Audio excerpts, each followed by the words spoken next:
Well, hello and good afternoon, good day, everyone.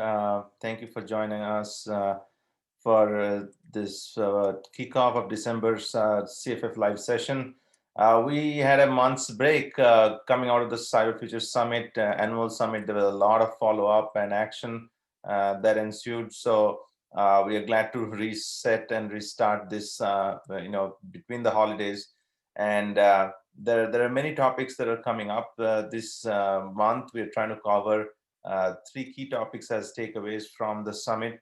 If you were with our summit or followed up since then, you would have probably realized that we covered quite a bit of ground during the summit. And one of the things that really came out was securing the supply chain. And we had I think three items that we considered during the securing supply chain segments or those allocated in the 3 days. There has been a lot of considerations around the securing the supply chain when it comes to suppliers and hardware, of course, operational technology, and in general third-party risk.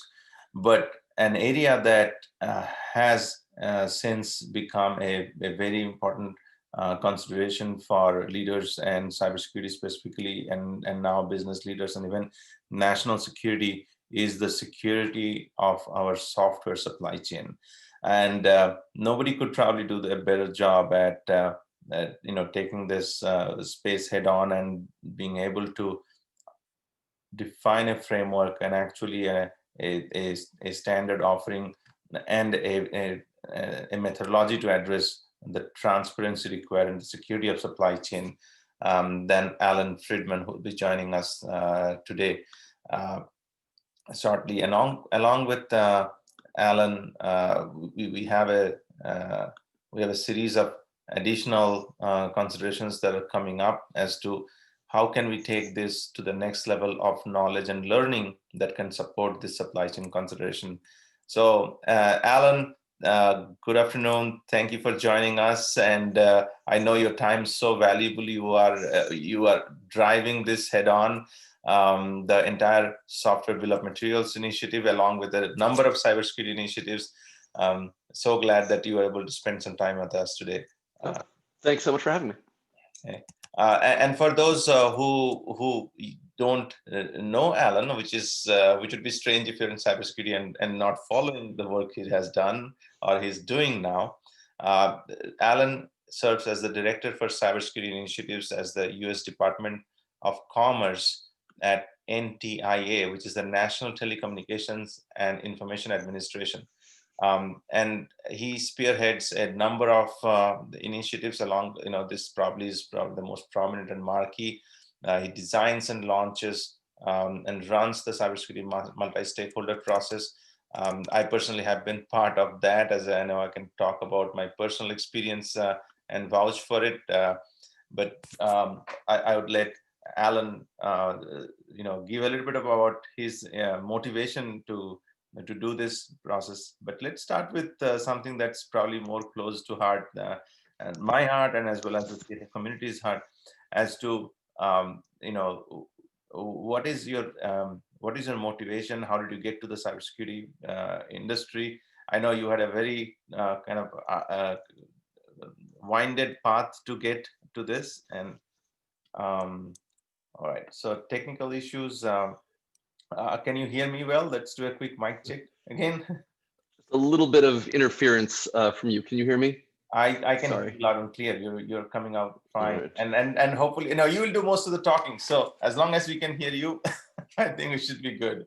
But let me know if you can hear me well. Sorry, forgive us. So we've only been doing this for 8 months. Yes, that's right, and probably it's Zoom itself is getting fatigued. After we getting Zoom fatigue, the Zoom itself is getting fatigued. So all right. Let me see if that could be on my end. Let me just go for a new audio approach. Sorry, give me a second.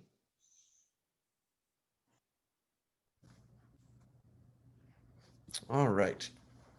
Can you hear me? Everyone hear me? Yeah, perfect. Excellent. Okay, that was on my end. So now we're going to do it that way. Thank you for your patience. Right. We always try out something, right? And I think from the our friends online here as well are able to see hear you well, which is great.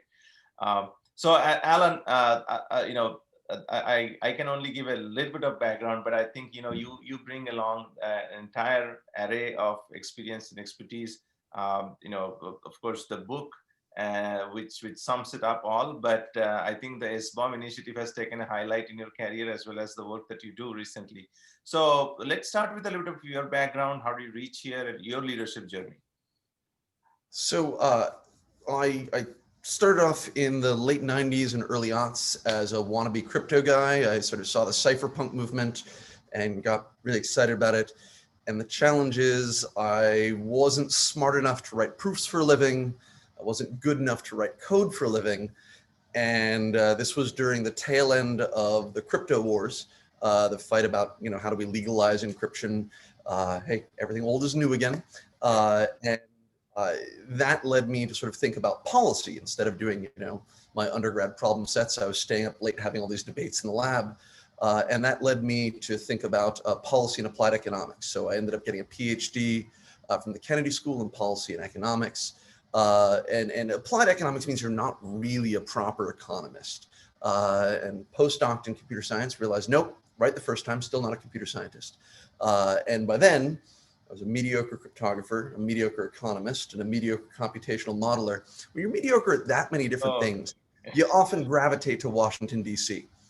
And so I came down here to work in a think tank, and this was very exciting because, at the time in 2010, cybersecurity was still a new term. In fact, I remember giving talks and having conversations about should we even use the term cybersecurity, because the security term was coming out of not settled InfoSec. yet.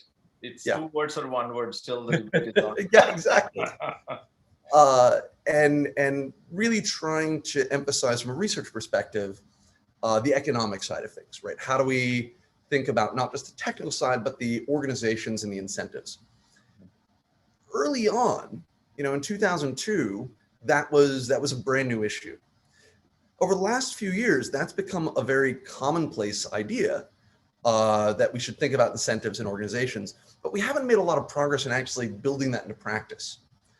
And so about 5 years, almost 6 years ago, one of my mentors came to me and said, hey, instead of just writing papers, at the time I was at GW in the engineering department as research faculty, he said, hey, why don't you try actually putting some of these ideas into practice? And when someone gives you that kind of challenge, it's hard not to say no. And so I'm at this agency called NTIA. It's a small part of the US Department of Commerce. And our equity really is the internet ecosystem. We talk about how do we make all these different pieces work together. And so I view my mission as saying, how can the government play a role in addressing what we call market failures in security, right? There are things that should work that aren't working as efficiently as they have, but without regulation and without, writing checks. And we've had a lot of fun over the last 5 years learning how to do that.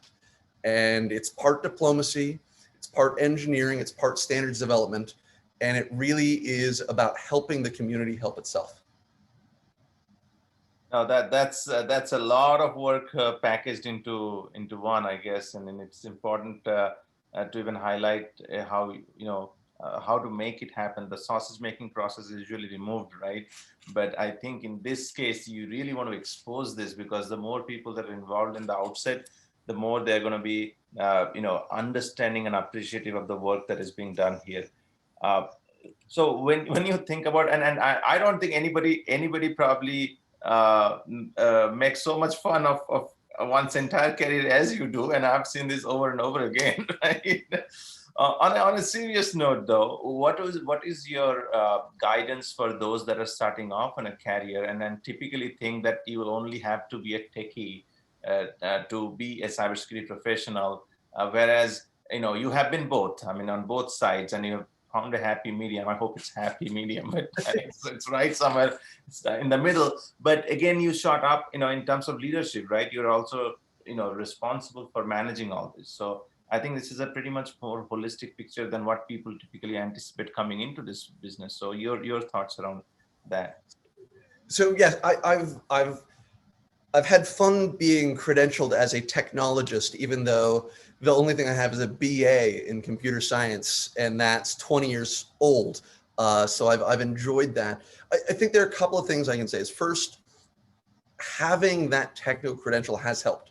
So if you have a choice and you're open to sort of doing a little more on the tech side, a little more on the policy side, the way our world is currently structured, it's much easier to go from tech to policy and bring that expertise than vice versa. And we could have a whole discussion about the challenge of interdisciplinarity. But so the first thing I would say is, one, you have a choice. Having a little bit of tech is often going to be helpful, whether it's a credential or a cert, just something you can bring up in a world where, for better or worse, there are a lot of, well, frankly, a lot of dudes who will say, well, why should I believe you? And so being able to sort of say, I've got a little tech. But more importantly, I've been very lucky to be, to find myself in the intersection where being a translator has been incredibly helpful. And there are a couple of things that are really useful for being a translator. One is, knowing what you know. Two is, and I think this is something the CFF has been very good at, helping people come together. So, which is involved, a lot of the soft skills about being personally good at networking. So if you ever have the chance to work with a career office, say, hey, how do I network? What's networking one-on-one look like? How do you do it without coming off as skeevy? That's a great career. It's something to be very helpful. But perhaps, it's kind of funny. The number one thing I've seen predict success in tech people and policy people working together is everyone realizing that they don't have the whole package. They don't have the whole answer. And so the more you can come to the table and say, hey, I've got this piece. How can I help you? It's going to be very, very powerful. So understanding what you don't know is even more important than being able to talk about what you do.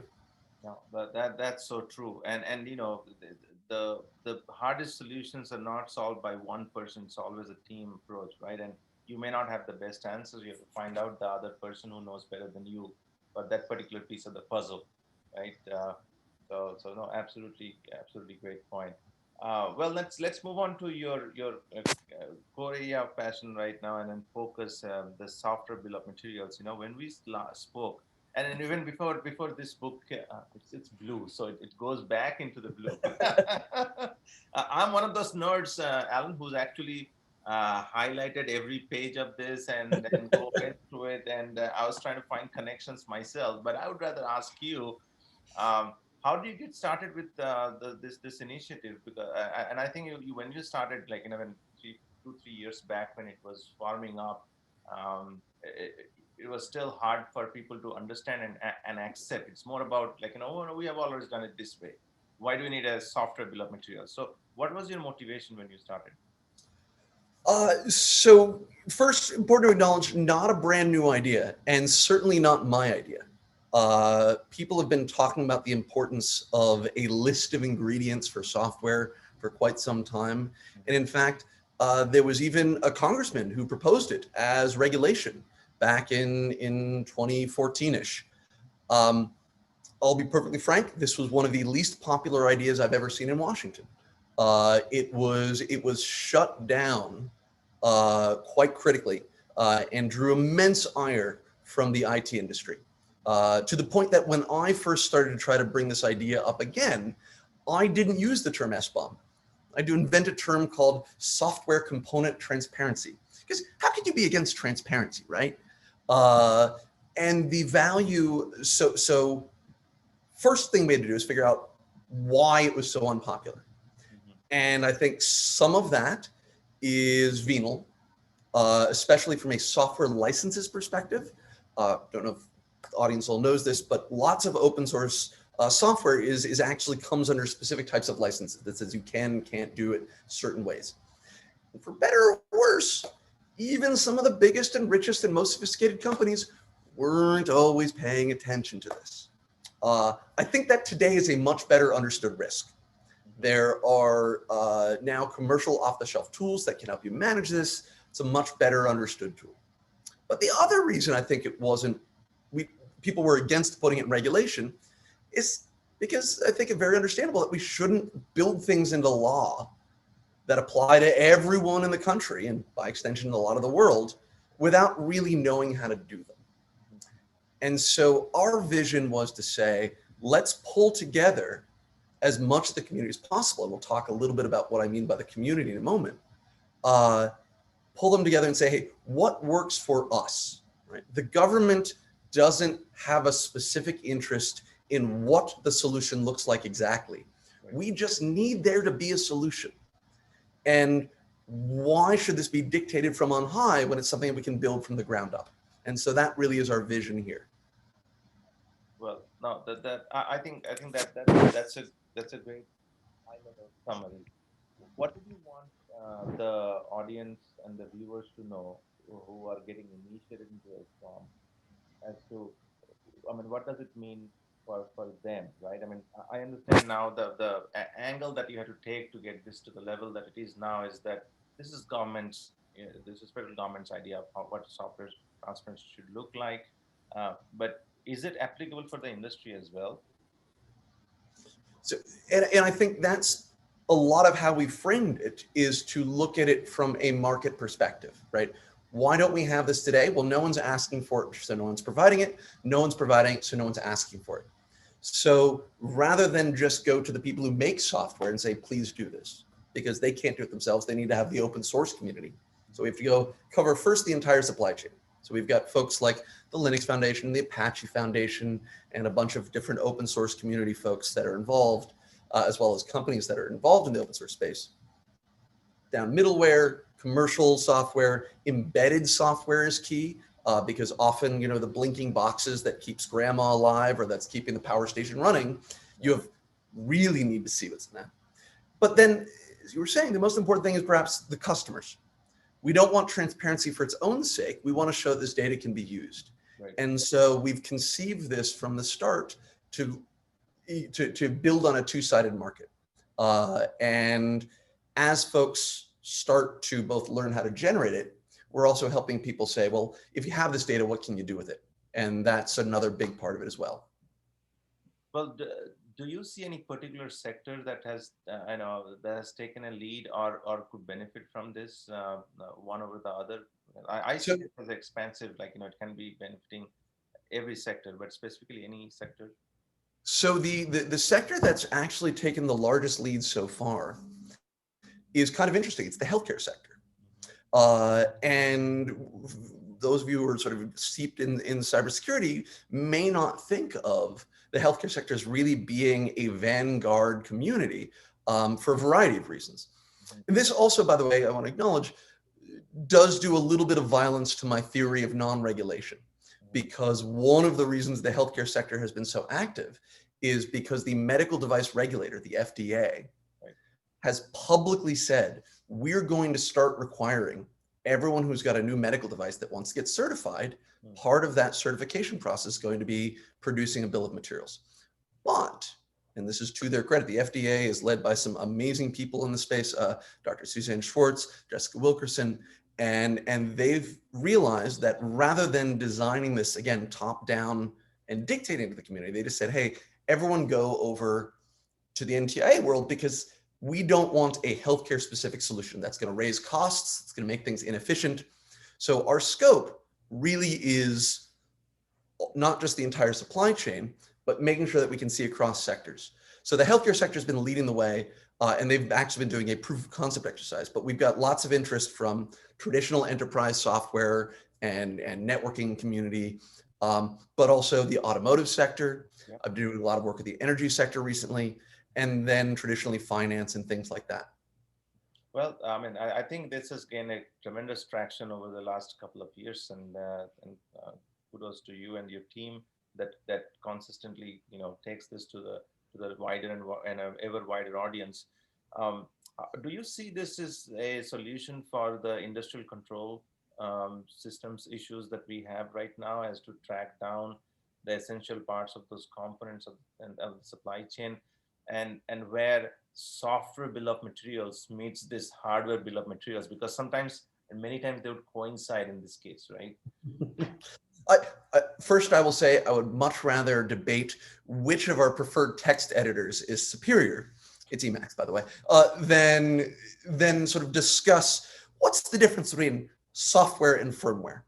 It is in the eye of the beholder.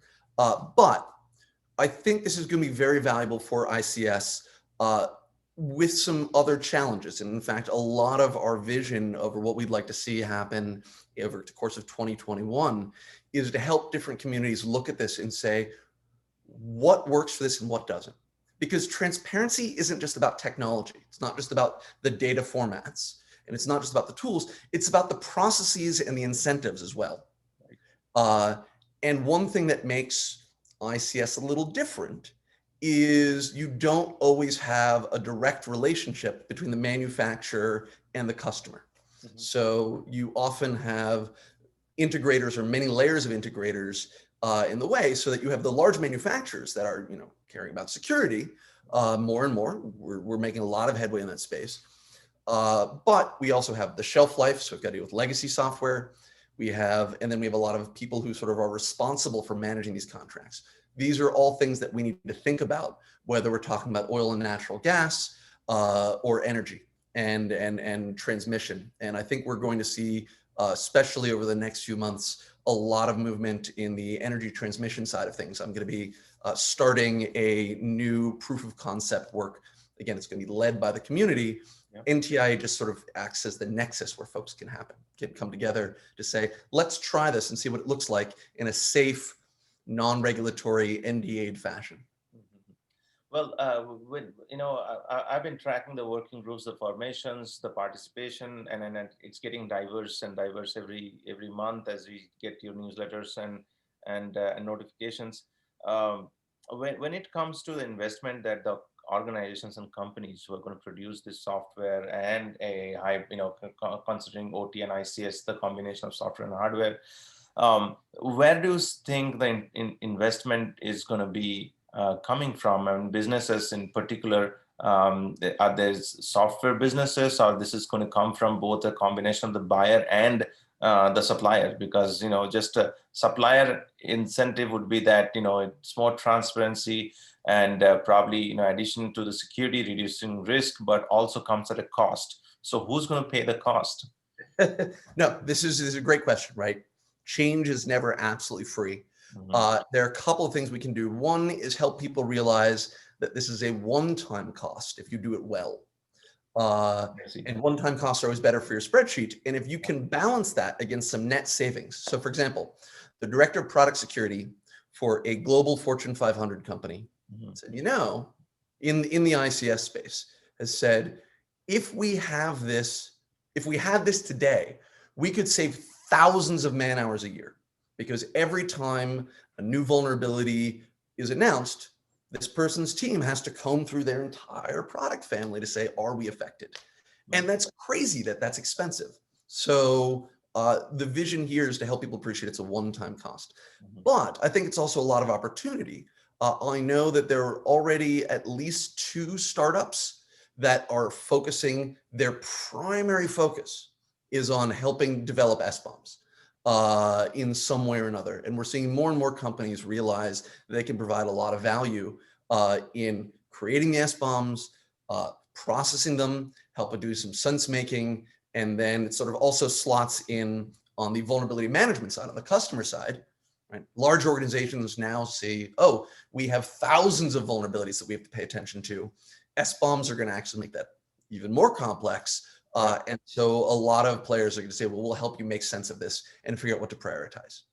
Well, do you think this will, this will also lead to disclosures that people don't want to at sometimes proprietary, especially when they're using open source, but they need to disclose at some point, maybe in fine print. So most of the times, but now they have to put in like letters that people can turn around and read the label, right, so to speak. So, I mean, a lot of the open source stuff you have to disclose already.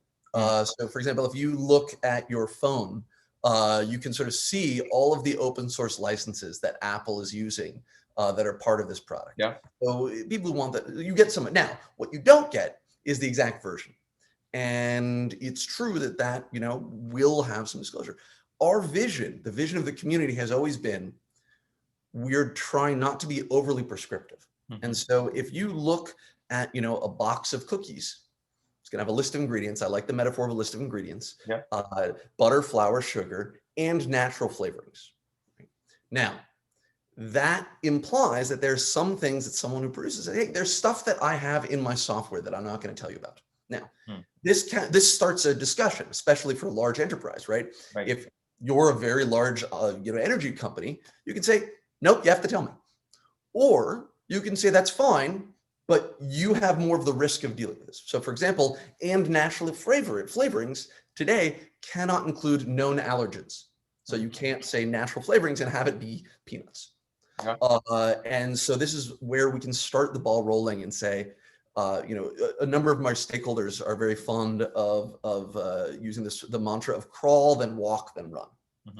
And so, we can start off with most transparency, right? If you know 80% of the software, that still puts you a lot farther ahead than knowing 0. I see. So what would you suggest is are the essential components of an SBOM? I mean, if somebody would start from scratch and they were to, build something, I don't know how much time it takes now, but I would say that, it's a one-time investment, takes some time and effort to drill down to every level of library components, open source that you got. And what would be the minimum configuration of an SBOM? No, it's a great question because, again, it depends so much on what kind of actor we're talking about. If we're dealing with someone who's got a modern software development model, right? Your continuous integration, continuous deployment or something like that, you've got modern tools. This is actually really easy, right? At its core, this is something that could be just a couple extra lines in a make file, right? A modern process should be tracking this details. So what you need is just sort of pick one of these 3 standards that the community has found that can convey SBOM data. Here's where I said, repeat the mantra, ntia.gov/SBOM, ntia.gov/SBOM, all the information you need on SBOM. So there are 3 data formats because, we didn't want to say this is the format. It's not the government's job to pick a winner or a loser. But all of them are reasonably good. Now, there are a couple of challenges. This isn't dirt simple. I don't want to overstate how simple this is. For example, one of the key challenges we're facing is there is no global namespace for software. Identity and namespaces are hard. In fact, I'd argue in the history of IT, we've successfully solved a decentralized distributed namespace exactly once. And the annual budget for ICANN, which controls DNS, is about $100 million a year. So, we're not quite up at that scale. But this is something that we're sort of learning and the community is helping to develop. But once you have a way of describing, this is the piece of software, this is the version, this is the data format that I'm storing it in, it's pretty straightforward if you can build it into the tools you have or use one of the increasingly list of either open source or commercial tools that can do this. Have you thought about, kind of the OSI layer of 7 of SBOM maybe? I think this is, we are thinking about that. So for example, one of the key questions is when I have an SBOM, what's the transport layer look like? So now we have, and there are a number of different solutions there, including the MUD, the manufacturer usage description, which is an IETF standard. There's a new idea that's being promoted by Unisys called DBOM, which is, they said, whatever data you have, we can transport it in a secured attestation way. So this has been a big part of what we're trying to do, is to say SBOM is important. It's part of this complete breakfast, but it's not going to solve all of our problems.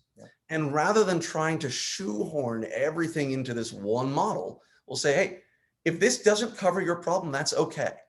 We want to dock it. We want to adapt it. We want to make sure that it can work with what you're doing, rather than insisting that this is the one solution that's more important than yours.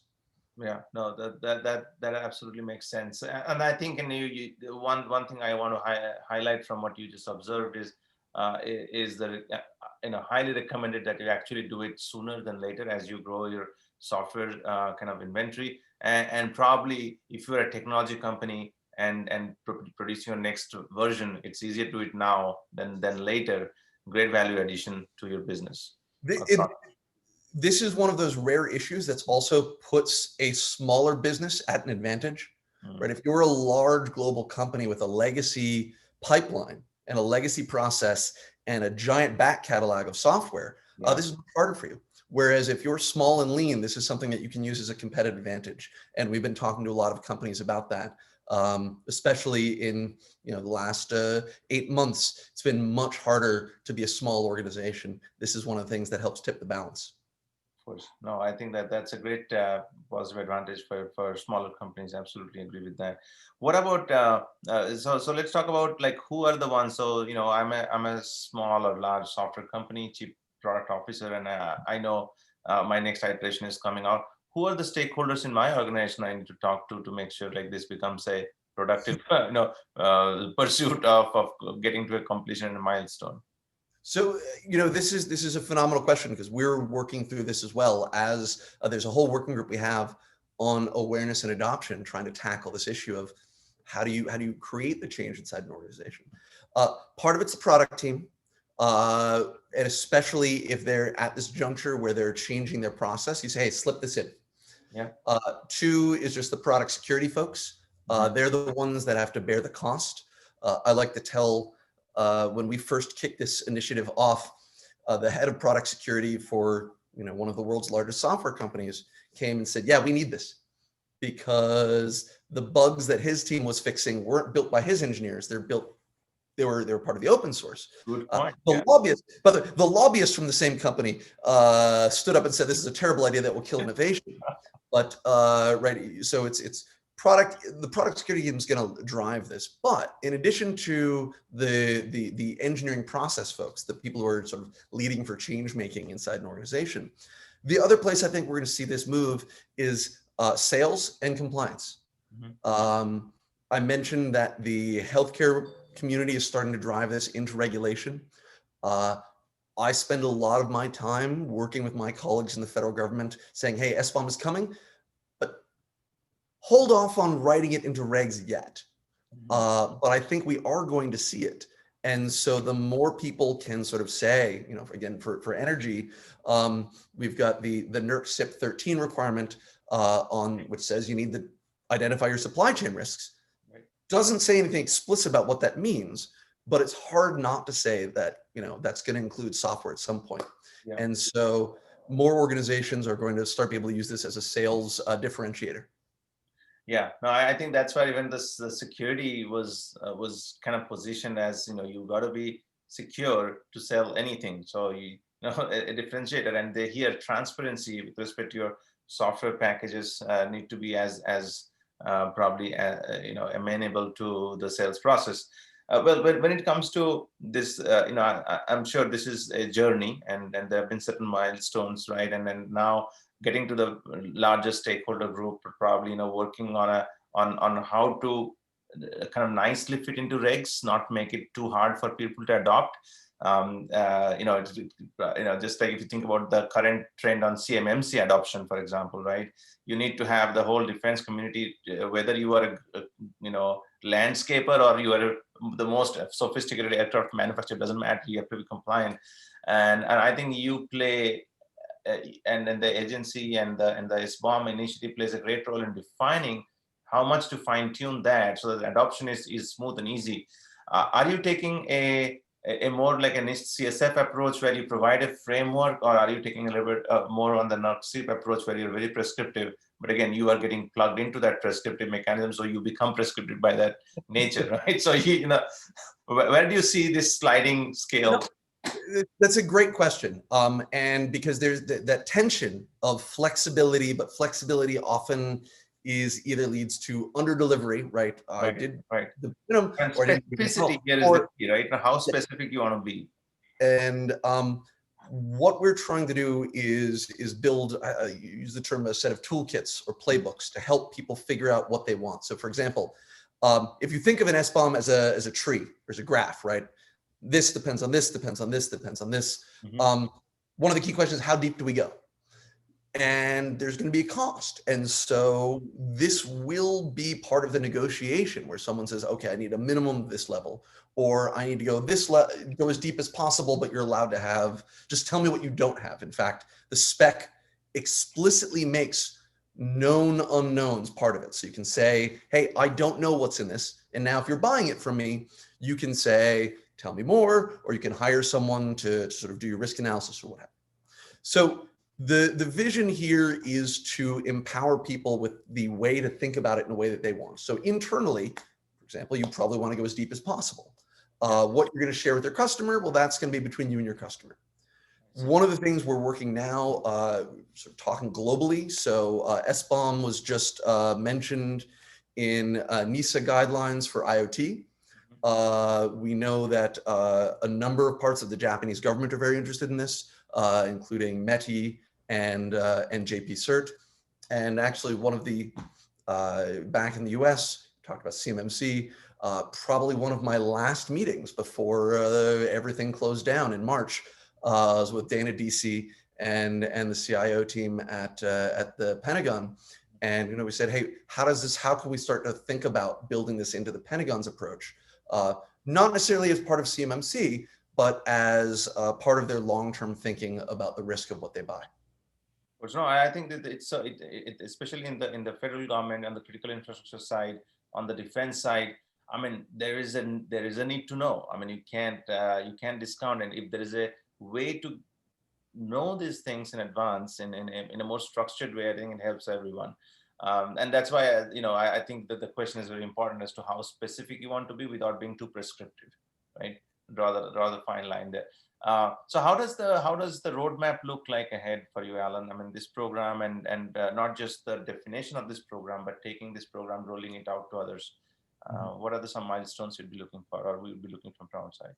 It's a phenomenal question, and certainly, this is the time of year when we start to do that long-term strategic planning for the next year. It's exactly what we're looking for. So the long-term goal is to make this self-sufficient, right? And in fact, to say, hey, SBOM shouldn't even be its own thing. It should just slot into other approaches. But we know that there's value in having a nexus, a place where everyone who wants to talk about this can come. And so first priority is to be starting a number of other proof of concept exercises.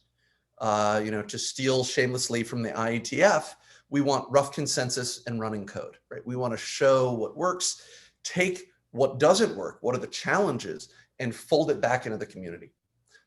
So that's going to be a key priority. Second thing that we're looking for is helping the tooling community come together. So there are people who are building tools to help produce SBOMs and consume them. We want to make sure that we can reward startups that are starting to do this. And so that involves keeping that list. And then third, playbooks, which is to say, when we meet, that CISO or the product process engineer says, hey, I want to do this. What do? I don't have to say, oh, what you should do is come to 3 working group meetings a week for the next 6 months, and then you'll be, right? You want to give them something that they can pick up and use. That gets back to that key tension that you talked about, Val, which is it's got to be like a choose your own adventure book.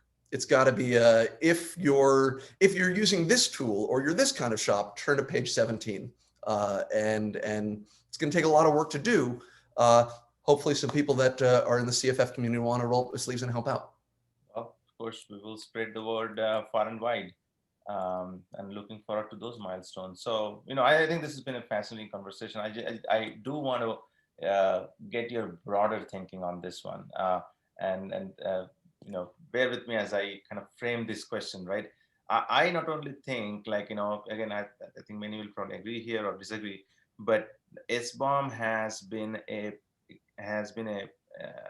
kind of an experiment on how to solve tricky problems, and I'm sure you've solved quite a few of them. This is probably one of the many.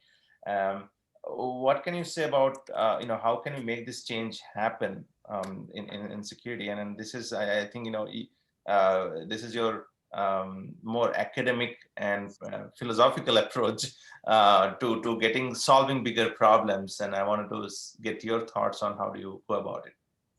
So I think it gets back to something we were talking about earlier, which is sort of empathy and humility. And it starts off with asking the question, tell the story of a world where we can get to there. So I'll give you an example. If people really didn't want data breaches, we could just go out and pass a law that says, hey, we're going to take the pinky finger of any CEO that has a data breach. So that solves an incentive problem, but it doesn't actually tell us what we need to do to stop data breaches. In going through that exercise of how do we save CEOs digits, gets us to say, well, okay, we need good metrics, we need good tools, we need to understand process in a constructive way, not this high level, have a good process, but well, what does this actually mean? So that you can have reporting up.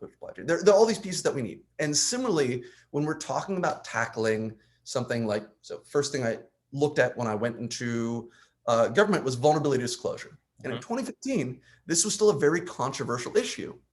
And it was the first time that the government had ever brought together hackers and large companies and put them in a room.